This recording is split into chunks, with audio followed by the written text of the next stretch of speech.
এদেশে শিরকের বিরুদ্ধে যারা সবচেয়ে বেশি কথা বলে তারা হলেন আপনারা, আহলে হাদিসের লোকের। এই যে শিরকের বিরুদ্ধে এত ওয়াজ আপনারা করলেন, বাংলাদেশের মাজারগুলা সব গেছে গা।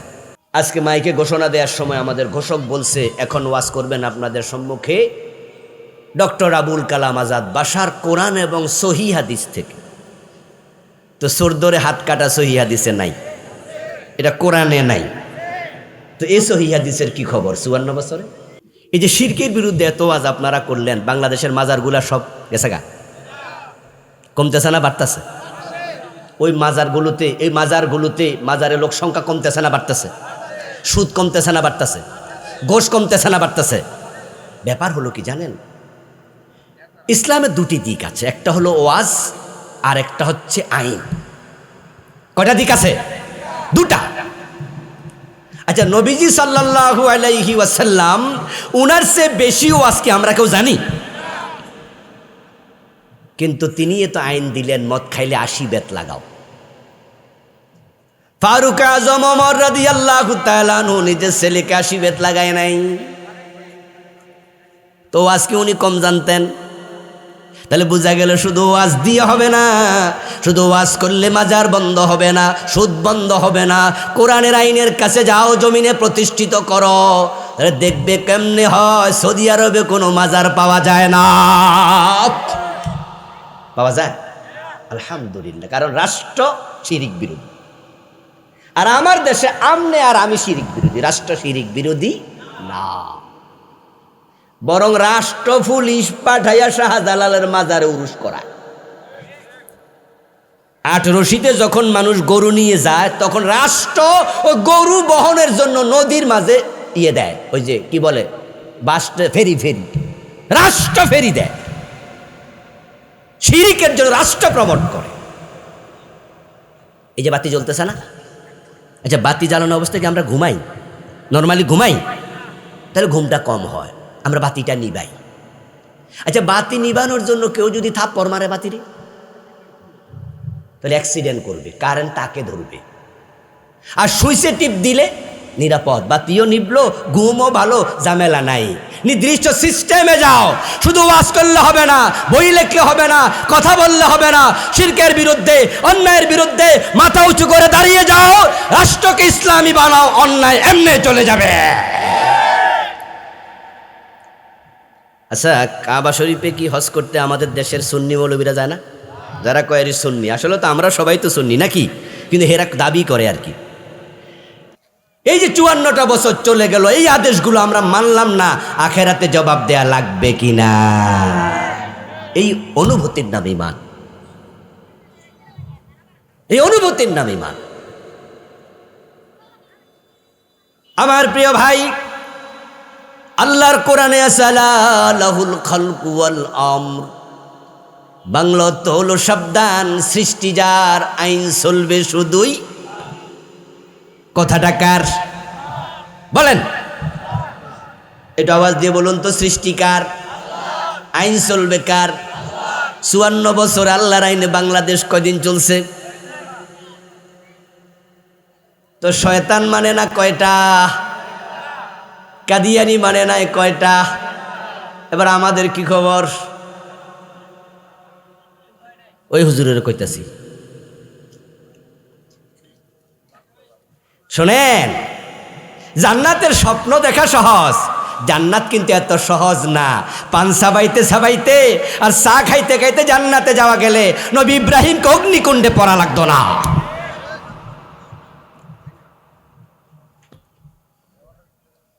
নবী মুসা আলাইহিস সালামকে দেশ ত্যাগ করা লাগতো না, প্রিয় নবীকে হিজরত করা লাগতো না, 3 বছর জেলে থাকা লাগতো না, দাঁত কাঁচা দাঁত দেয়া লাগতো না। তাকায়া দেখো, আমির হামজার কলিজা নাই, ইমাম হুসাইনের কল্লা নাই, নবী মুহাম্মাদের কাঁচা দাঁত নাই। এতে বোঝা যায় জান্নাতে যাইতে একটু কষ্ট আছে। আচ্ছা, কাদিয়ানি একটা না মানার কারণে ইমানটা চলে গেল, আর 54টা বছরে বাংলাদেশ এ কোরআনের ডজন ডজন আইন মানে না। ঝামেলা আছে না নাই? তাহলে ইমান বাঁচাতে হলে কি করতে হবে? সব আইন মানতেই হবে। 1 নাম্বার কাজ মেনে নাও। 2 নাম্বার কাজ এবার হলো মানার কাজটা আমলে নাও। প্রথম হলো, ঠিক আছে, চোর ধরে হাত কাটা উচিত, আমরা এই বিষয়ে একমত, এটার নাম ঈমান।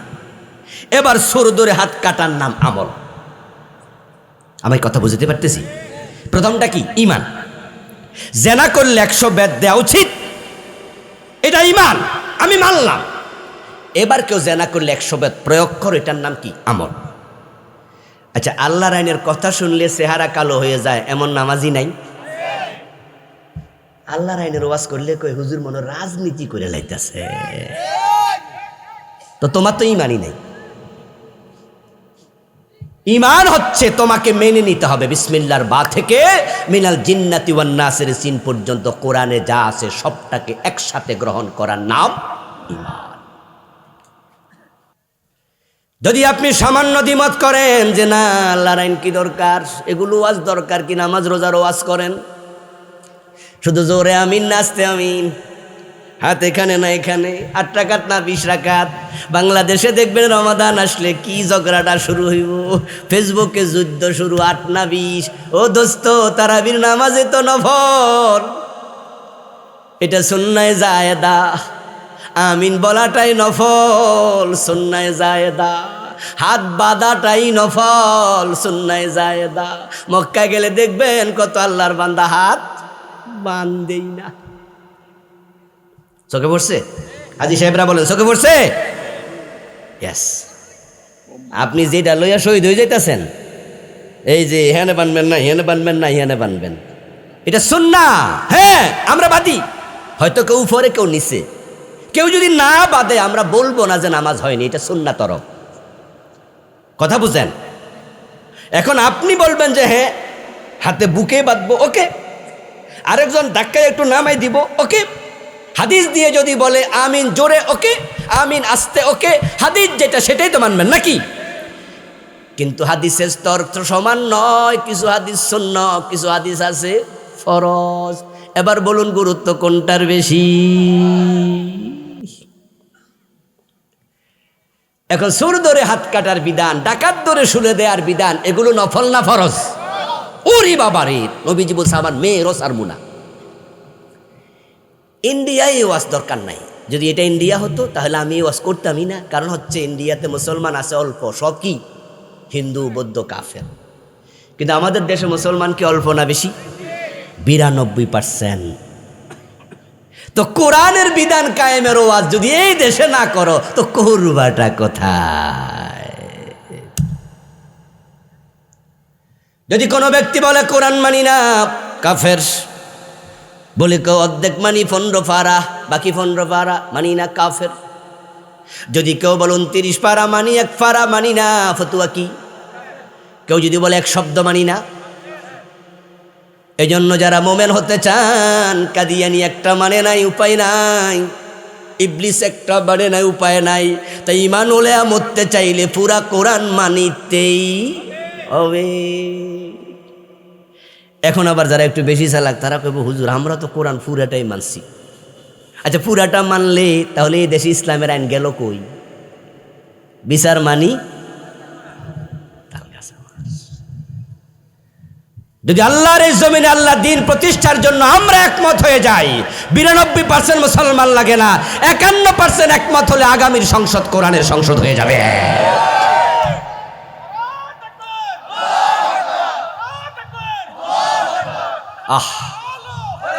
আমার দোস্ত শুনুন, আচ্ছা সুন্নিরা গিয়া যদি মদিনা শরীফে ইয়া নবী সালাম আলাইকা খারাই যায়, পুলিশে কি আইসা সালাম দিব?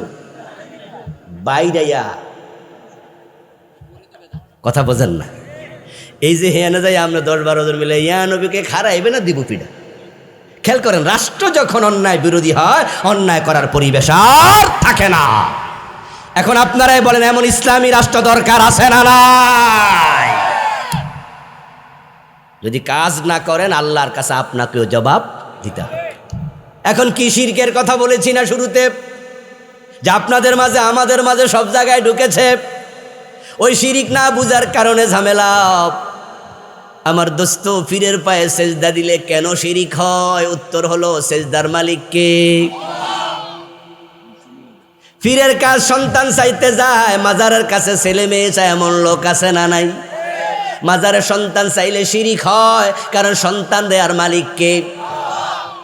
এবার বলুন তো আইনের মালিক কে? ইনিল হুকমু ইল্লা লিল্লাহ, আল্লাহ ছাড়া কারো আইন চলবে না। সুতরাং 54 বছর যারা আল্লাহর আইনের জায়গায় মানুষের আইন মেনে নিয়েছ, তোমরাও শিরকে ঢুকে গেছ।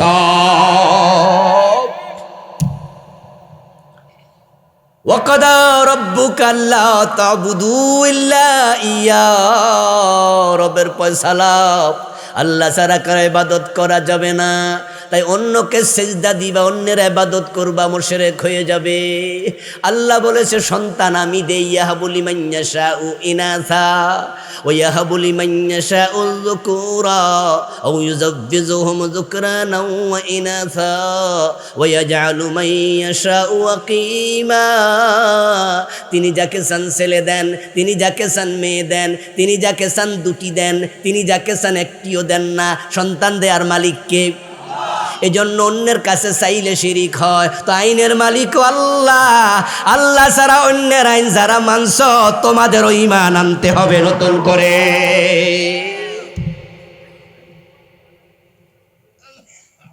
এজন্য আমরা কিছু আল্লাহর বান্দা আছি জানেন, আমরা 54 বছর না আগ থেকে একটা কথা বলে আসছি, ধারা পরম্পরায় আমাদের সিনিয়র আর আমরা বলছি, এখন আমরা বলছি। গত 15 বছরে জেলে নিছে, ফাঁসি দিছে, মারছে, ধরছে, একটা কথা আমরা ছাড়ি নাই, আল্লাহ ছাড়া কারো আইন মানি না, মানি না, মানি না। এটার নাম ঈমান। বিপরীত শিরিক, কুফর, আর একটা নেফাক। এ তিনটা ছাড়বেন, শেষ দুইটার উপরে 1-2 মিনিট কথা কইয়া শেষ। আরেকটা হলো হারাম খাইলে এবাদত কবুল হবে না। বাংলাদেশে হারাম আসেনি? সুদের কি খবর? রাষ্ট্র সুদী ব্যাংক বানায়। জনতা ব্যাংক কে বানাইছে? সোনালী ব্যাংক, অগ্রণী ব্যাংক, কৃষি ব্যাংক। এবার বলুন তো ইসলামী যে কয়টা ব্যাংক আছে, রাষ্ট্র কয়টা বানাইছে? একটাও না। কি এক আশ্চর্য নেতা পাইছি আমরা। 54 বছরে দেশ চালায় সব আব্দুল্লাহ, আব্দুর রহমান, কিন্তু একটা ইসলামী ব্যাংক বানাইল না। প্রতিটা ইসলামী ব্যাংক যে কয়টা আছে, সেখানে 100% ইসলাম আছে কি না, এই ঝগড়া আমি পরে যাব। কিন্তু সোনালী ব্যাংকের চেয়ে ভালো না? ওখানে কিছু ইসলাম তো আছে নাকি? তো সরকার কয়টা ইসলামী ব্যাংক বানাইল? যেখানে সুদ খাওয়া আল্লাহর সাথে যুদ্ধ করার নামান্তর। সুদের মতো নিকৃষ্ট গুনাহ নাই, এত খারাপ গুনাহ রাষ্ট্রীয়ভাবে প্রমোট চলছে। আর রাসূল লানত দিয়েছে 4 লোক, যে সুদ খায়, যে সুদ দেয়, যে সুদ লিখে, যে সুদের সাক্ষী থাকে। নবীজি বলছেন তারা সকলে অপরাধের সমান। ঘোষ এদেশে এটা অঘোষিত জায়েজ, এটাকে বলে স্পিড মানি। এটা দিলে কাজের গতি বাড়ে। এই জন্য আমাদের একজন অর্থমন্ত্রী সাবেক, উনি বলেছিলেন যে এটাকে ঘোষ বলবেন না, এটাকে কি বলবেন? স্পিড মানি বলবেন। যদি মন্ত্রী বলে দেয় এটা ঘোষ না, এটা স্পিড মানি, স্বীকৃতি দেয়া হলো। চুরি এই দেশে বৈধ। আফসোস, 100 টাকা চুরি করলে আপনারা গাছের সাথে বাইন্দা ফিটান, আর যারা 1000 কোটি টাকা চুরি করে তাদেরকে আপনারা ভোট দিয়ে এমপি বানান। আশ্চর্য চরিত্র। মাইজবান্ডারে যায় যারা সেজদা দিয়া ঈমান হারাইছে, মাইজবান্ডারের ফিরের জন্মের আগে মাইজবান্ডার নামে কোনো দরবার, এটা নতুন আরেকটা ফিতনা।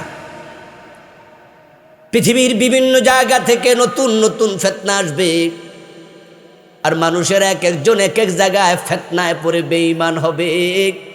কাদিয়ানি ফিতনায় পড়লো গোলাম আহমদকে নিয়ে, 18শির লোকেরা ফিতনায় পড়লো 18শির পীর বাবাকে নিয়ে, দেওয়ানবাগের লোকেরা ফিতনায় পড়লো দেওয়ানবাগের পীরকে নিয়ে।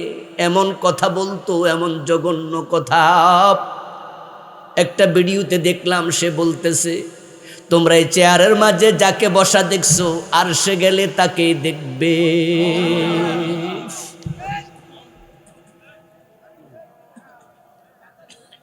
আমার দিকে তাকান, ওনার দিকে না। আর আপনি এটা আওয়াজ করে আস্তে করে। আশ্চর্য খবর কি জানেননি, সে এই কথা বলার পরে মুরিদরে জিজ্ঞাসা করতেছে, কি বলছে, শব্দটা ছিল কথা কি ক্লিয়ার? মুরিদ কো জি হুজুর ক্লিয়ার। মানে সে বলতেছে আরশের উপরে ওকে নাকি দেখবে, এর মানে সে কি খোদা দাবি করলো না, আল্লাহ দাবি করলো না? এই জঘন্য গদ্য মুরিদ গুলা কয় কথা নাকি ক্লিয়ার।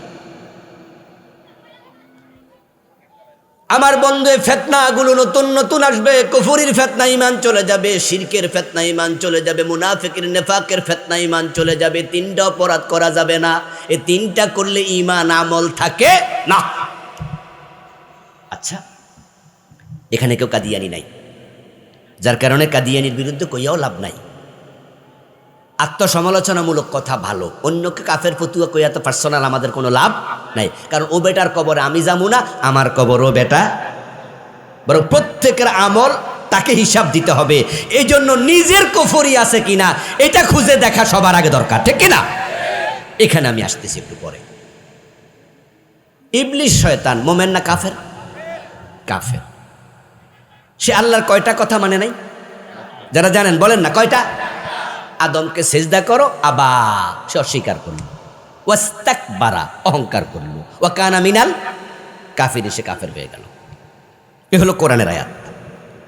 আচ্ছা, আদমকে সেজদা করতে অস্বীকার করার আগে কি ইবলিস কাফের ছিল? কাফের হলো, এই শব্দই প্রমাণ করে আগে কাফের ছিল না। কথা বোঝেন? কাফের হয়ে গেল এই শব্দ দ্বারা বুঝে যায় আগে তার ঈমানটা ছিল, এখন সে কাফের হয়েছে। আচ্ছা, সে আল্লাহর একটা আইন মানলো না, সে কাফের হয়ে গেল।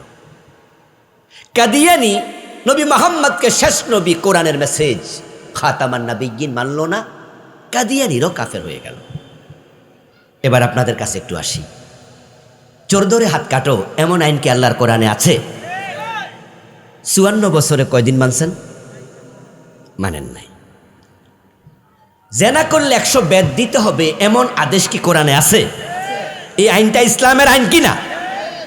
আয-যানিয়াতু ওয়াজ-যানি ফাজলিদু কুল্লা ওয়াহিদিন মিনহুমা মিয়াতা জালদা ওয়া লা তাখুযকুম বিহিমা রাফাতুন ফি দীনিল্লাহ। আল্লাহর কথার ডিজাইন দেখেন, স্টাইল দেখেন। জেনাকারী নারী, জেনাকারী পুরুষ, তাদেরকে 100 করে বেদ দাও, এবং আল্লাহর এই বিধান বাস্তবায়নের সময় তাদের প্রতি অন্তরে কোনো ভালোবাসা যেন জন্ম না নেয়। ভালোবাসা দেখাইও না।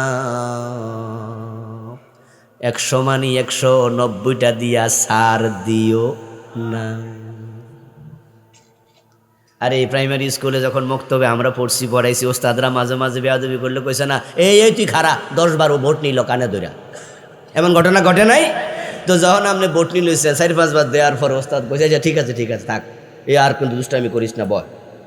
মানে কইছিল 10, এখন 5-এর পরে কি মাফ।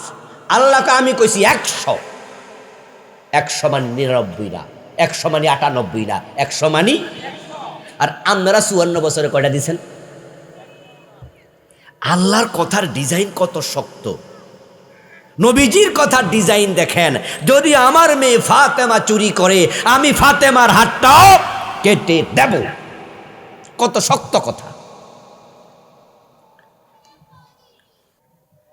গতকালকের পত্রিকায় এসেছে, এদেশে ঋণ খেলাপি নেতা হতে যাচ্ছে একজনে, দেখলাম ঋণ হলো 1700 কোটি টাকা, অথচ ওনার টাকা আছে সর্বসা করলে 452 কোটি।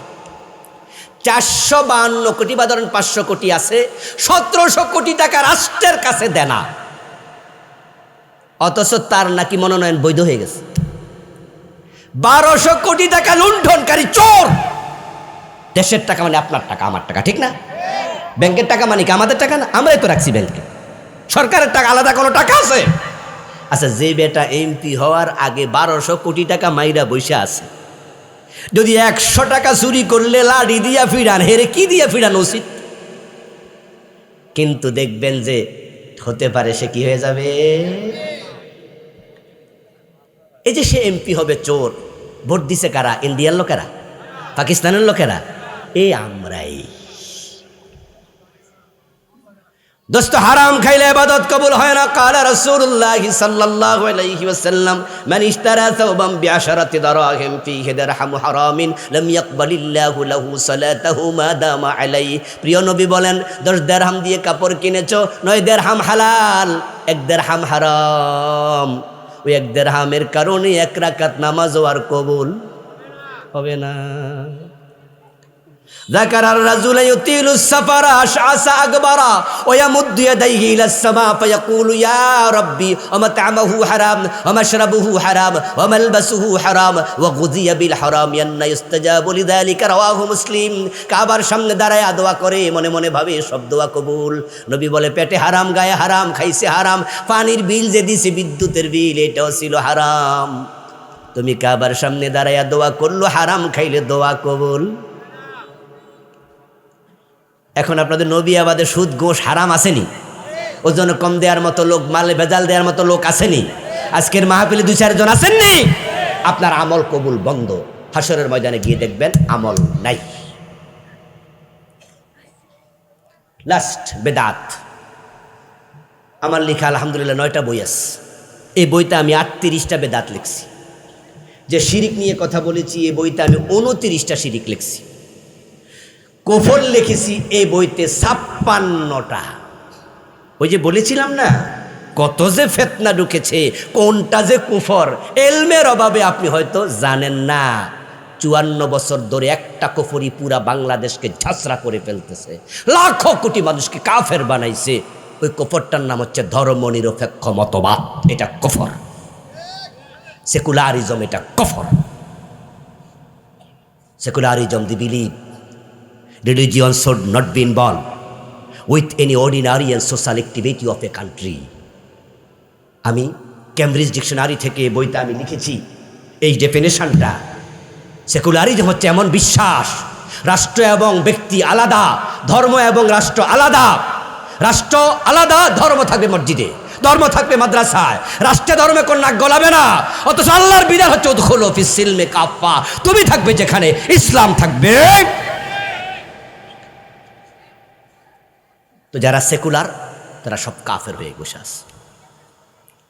এই জন্য বেদাতের বিরুদ্ধে কথা বলছেন, আলহামদুলিল্লাহ, খুবই ভালো। শিরিক কুফরের বিরুদ্ধে কথা বলুন। আর এই অনাচারগুলো, 5টা অপরাধ যেটা বলেছি, দেশ থেকে দূর করতে হলে কোরআন পড়ুন, কোরআন বুঝুন, আল কোরআনের সমাজ গড়ুন, হাদিসের প্রতি মনোযোগী হন। আমার সামনে যারা আছেন, নবীজির একটা জীবনী গ্রন্থ ফার্স্ট টু লাস্ট শেষ করবেন না। সিয়াসিত্তার বইগুলো অ্যাটলিস্ট একটু বাংলা অনুবাদ করে নেন। কোরআন মাজিদের তাফসিরটা একটু একটাবার শেষ করেন। ইলম যখন আসবে, আমল করার তৌফিক আল্লাহ দেবে। হাদা মা ইনদি ওয়াল ইলমু ইনদাল্লাহ আলাইহি তাওয়াক্কালতু ওয়া ইলাইহি উনীব। আমার লেখা বইগুলো স্টেজে বা আমার গাড়িতে আছে, ড্রাইভার এখানে আছে, যারা